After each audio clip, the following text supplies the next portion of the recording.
So are these Democrat-led investigations biased against the president? Here now to weigh in is the president of Judicial Watch, Tom Fitton. Tom, thank you so much for joining us very early this morning, but we certainly appreciate it.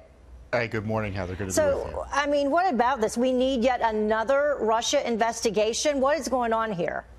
Well, this would be an extension of the abusive investigations already underway that began with, again, Democrats. The Democratic National Committee, the Hillary Clinton campaign, manufactured this Russia collusion unicorn theory. And Mr. Schiff is taking it up, and he's going to keep on his party's abuse of power to target President Trump. Now, whether he can't issue FISA warrants against Mr. Trump, but he can try to subpoena him and his administration.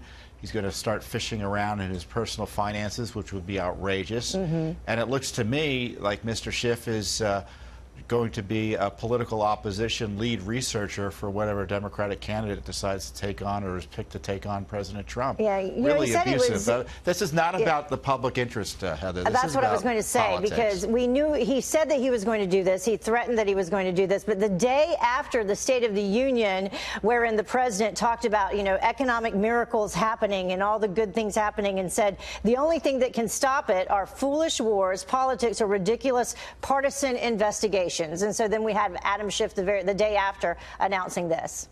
That was a charitable description by President Trump of what he's facing. It's a slow-motion coup attempt. They want to overthrow him, and Democrats have this fevered dream of impeachment, and Schiff is setting the groundwork for it. Let's talk about James Comey saying zero chance that Hillary Clinton will be prosecuted for emails based on facts. Listen to what James Comey had to say, and then I want your response to this.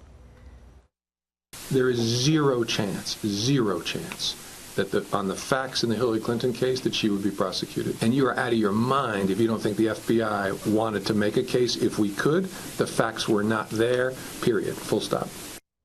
What do you think about that? Well, according to recent testimony, his top lawyer thought a case could be made. Mr. Comey is not going to confess that he let Hillary Clinton get away with a crime. He's not going to confess that he ignored her putting top secret information on her server in violation of the rules against concerning the handling classified information. He's not going to admit that he let her destroy evidence or much of her team lie without consequence. He's not going to admit that. And certainly every one of the 4.5 million Americans with security clearances knows she should have been prosecuted. But what's problematic about what Comey said is that what about this Justice Department and this FBI? Do they still condone, or have they ratified Comey's position here? I think it speaks, it's extraordinarily disappointing and outrageous that this Justice Department and this FBI haven't taken up the issue of whether Hillary Clinton should or should have been prosecuted.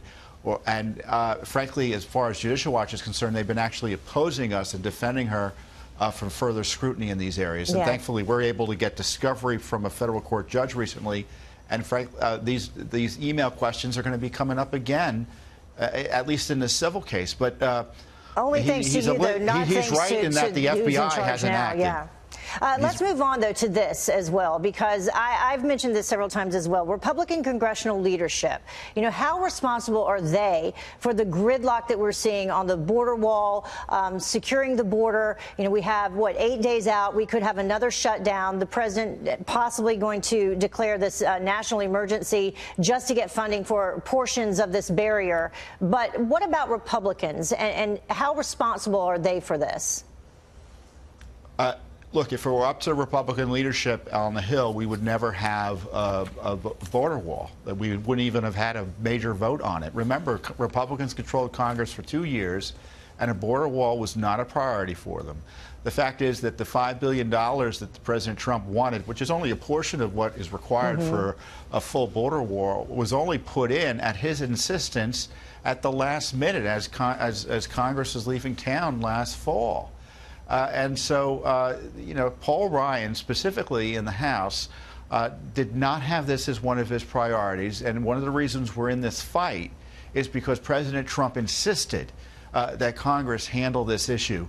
And frankly, it's inexcusable that the Republican-controlled Congress didn't give President Trump a border wall, or the voters that put him into office a border wall, which was something that many voters were concerned about, and still are. Yeah, that's the thing. Voters put him into office. This was one of his key issues, and now roadblocks all along the way, not just the border wall, but a lot of things. Tom Fitton, thank you so much for joining us. We appreciate it. Lots to talk with you about today. Great. You're welcome. Thank you very much.